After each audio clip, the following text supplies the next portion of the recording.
Hi friends, कैसे हो सब लोग। दोस्तों, my self doctor Jitendra Singh और मैं अपने इस मेडिकल पाठशाला चैनल के माध्यम से जो मेडिकल स्टूडेंट्स हैं उनके लिए डिफरेंट टॉपिक्स पर वीडियो लेक्चर रिकॉर्ड करता रहता हूं। दोस्तों, इसी सीरीज में जो आज हम वीडियो लेक्चर रिकॉर्ड करने जा रहे हैं दोस्तों, दैट इज प्रोपियोनिक एसिड डेराइवेटिव्स। जो नेप्रोक्सेन है और आइबुप्रोफेन है, जो पेन किलर मेडिसिन है, उनके बारे में दोस्तों आज हम डिटेल में बात करेंगे। तो let's start. Propionic acid derivatives, ibuprofen, naproxen, ketoprofen और इवन फिनो एंड फ्लूरबीप्रोफेन, ये सारे प्रोपियोनिक एसिड डेराइवेटिव्स हैं। दोस्तों, जितने भी ये ड्रग्स हैं, आइबुप्रोफेन, नेप्रोक्सेन, कीटोप्रोफेन, फिनोप्रोफेन एंड फ्लोरबीप्रोफेन, ये सिमिलर फार्माकोडायनेमिक प्रॉपर्टीज हैं इन सबकी। All have similar pharmacodynamic properties, but जो इनमें डिफरेंस है वो केवल इनकी पोटेंसी एंड सम एक्सटेंट तक इनके ड्यूरेशन ऑफ एक्सटेंट, जो इनका ड्यूरेशन ऑफ एक्शन है वो थोड़ा डिफरेंट है और थोड़ी पोटेंसी डिफरेंस है। बाकी ऑलमोस्ट इनके बाकी जो फार्माकोडायनेमिक प्रॉपर्टीज हैं ऑलमोस्ट सबकी सेम है। अगर दोस्तों हम इंडिकेशन की बात करें तो जो आइबुप्रोफेन और नेप्रोक्सेन और इवन बाकी अदर प्रोपियोनिक एसिड डेरिवेटिव्स हैं दोस्तों, ये मेनली एनाल्जेसिक और एंटीपायरेटिक, ये दो प्रॉपर्टीज हैं इनकी, एनाल्जेसिक और एंटीपायरेटिक।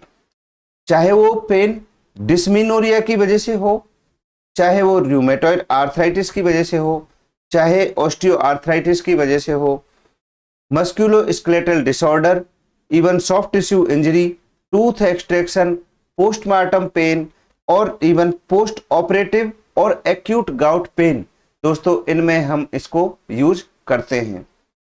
तो ये इसके इंडिकेशन है। अगर हम डोजेज की बात करें दोस्तों, तो सबका डोजेज और जो अलग अलग है, तो अपन देखेंगे सबका। सबसे पहले आइबुप्रोफेन, तो आइबुप्रोफेन 200 मिलीग्राम 200 टू लेके 600 मिलीग्राम टीडीएस देते हैं दोस्तों, और एज रिक्वायर्ड, या जितना पेन है पेशेंट को उस हिसाब से इसकी डोज चेंज कर सकते हैं। 200 से लेके 600 के बीच में, और टीडीएस इसको देते हैं। नेप्रोक्सेन की बात करें दोस्तों, तो जनरली इसको अपन बीडी डोज में देते हैं और 250 मिलीग्राम इसको देते हैं।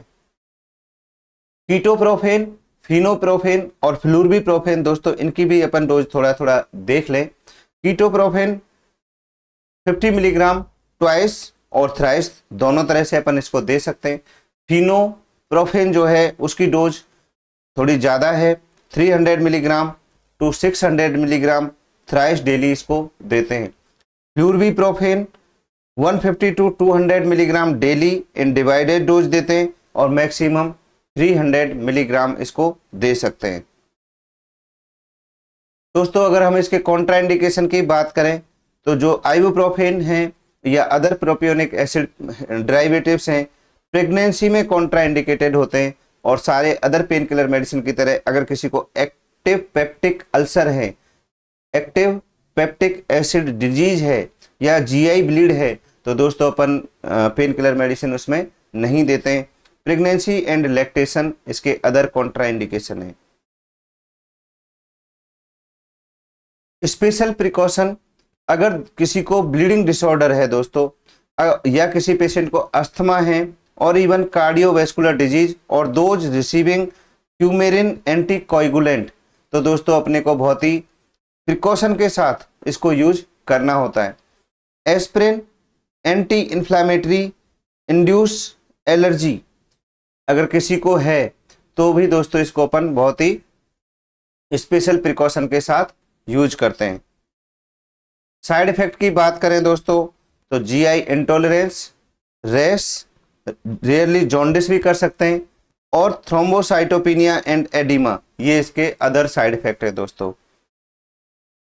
ड्रग इंटरेक्शन की बात करें तो दोस्तों जो एस्प्रिन है वो aspirin displace ibuprofen from serum binding site, reduces level of flurbiprofen, मतलब जो एस्प्रिन है, जो आइबुप्रोफेन और फ्लूरबीप्रोफेन, अगर जो उनके जो सीरम बाइंडिंग साइट है अपने बॉडी में, उनसे इसको हटा देती है, मीन्स जो उसका सीरम लेवल है उसको ये कम कर देती है। तो ये इसका ड्रग इंटरेक्शन है। तो अगर हम एस्पिरिन के साथ आइबुप्रोफेन यूज कर रहे हैं तो दोस्तों अपने को हाई डोज में यूज करना पड़ेगा। नेप्रोक्सेन और कीटोप्रोफेन जो है ये enhance effect of oral anticoagulant, phenytoin and even methotrexate, sulfonamides, sulfonyl urea और हाइपोग्लाइसेमिक ड्रग्स। तो दोस्तों जब भी हम नेप्रोक्सेन यूज कर रहे हैं या कीटोप्रोफेन यूज कर रहे हैं और साथ में हम उसको एंटीकोएगुलेंट मेडिसिन, या किसी को सीजर है तो फेनिटोइन, या किसी को गाउट आर्थराइटिस है तो दोस्तों मेथोट्रेक्सेट, या किसी को सल्फोनाइल यूरिया हाइपोग्लाइसेमिक ड्रग जो है, या किसी को सल्फोनामाइड्स एंटीबायोटिक्स अगर हम यूज कर रहे हैं तो दोस्तों उनके ये इफेक्ट को एनहांस कर देती है। तो जब भी हम नेप्रोक्सेन के साथ anticoagulant, phenytoin, methotrexate, sulfonamide, sulfonyl urea अगर यूज कर रहे हैं तो अपने को थोड़ा सा लोअर डोज में यूज करना चाहिए। प्रोबेनिसिड एसिड इंक्रीज देयर कंसंट्रेशन, जैसा कि सभी मेडिसिन का प्रोबेनिसिक एसिड जो है उनका कंसंट्रेशन अपने प्लाज्मा कंसंट्रेशन बढ़ा देता है, तो इनका भी बढ़ा देता है। अब दोस्तों थोड़ा सा हम नेप्रोक्सेन के बारे में जो स्पेसिफिक पॉइंट हैं उनके बारे में देखेंगे। नेप्रोक्सेन है it is most potent derivative of propionic acid. तो सबसे पोटेंट जो है propionic acid derivative that is naproxen. इसका जो प्लाज्मा हाफ लाइफ है दोस्तों वो बहुत ज्यादा होता है, 12 to 16 आवर्स, 12 से 16 घंटे तक अपने बॉडी में इसका इफेक्ट रहता है। It is potent in inhibiting leukocyte migration, specially useful in acute gout, absorption decreases by food. तो ये इसका बहुत ही इंपॉर्टेंट पॉइंट है दोस्तों, खाने के साथ इसको नहीं देना है, खाने के 1-2 घंटे बाद इसको देना चाहिए। डोजेज की बात करें तो 250 मिलीग्राम बीडी इसका डोज है। नेक्स्ट जो मेडिसिन है दैट इज आइबुप्रोफेन। दोस्तों आइबुप्रोफेन जैसा कि मैं पहले बता चुका हूं, it is also propionic acid derivatives.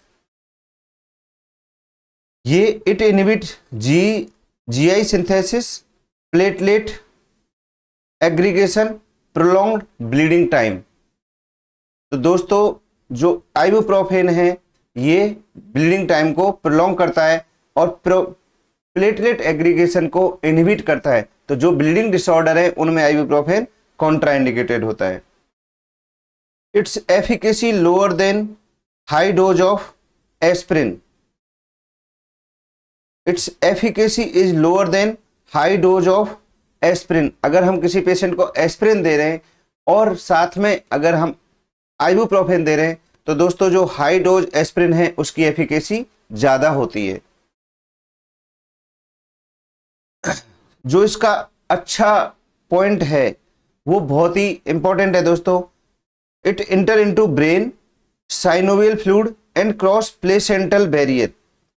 ये बहुत इंपॉर्टेंट पॉइंट है। जो आइबुप्रोफेन है अपने ब्रेन में इंटर कर सकता है और साइनोवियल फ्लूइड में इंटर कर सकता है, मतलब ये ब्लड ब्रेन बैरियर जो होता है अपना उसको भी क्रॉस करता है और साथ में जो प्लेसेंटल बैरियर है उसको भी क्रॉस करता है। इट मीन्स ये अपने मदर से बच्चे में भी इजीली जा सकता है।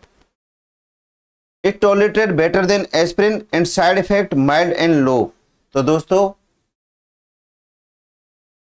जो एस्पिरिन है उसके कंपैरिजन में इसका टॉलरेंस अच्छा होता है, साइड इफेक्ट भी कम होते हैं। डोजेज की बात करें तो इसका 1.8 milligram per day in 3 to 4 divided dose. तो टोटल डोज इसका 1.2 से लेके 1.8 ग्राम पर डे होता है, जिसको अपन TDS डोज में डिवाइड करके देते हैं। तो it's all about propionic acid derivative, mainly naproxen and ibuprofen. Thank you for watching this video. दोस्तों आपको अगर मेरे वीडियो अच्छे लगते हैं तो मेरे चैनल को सब्सक्राइब करें और इस वीडियो को लाइक करें। Thank you.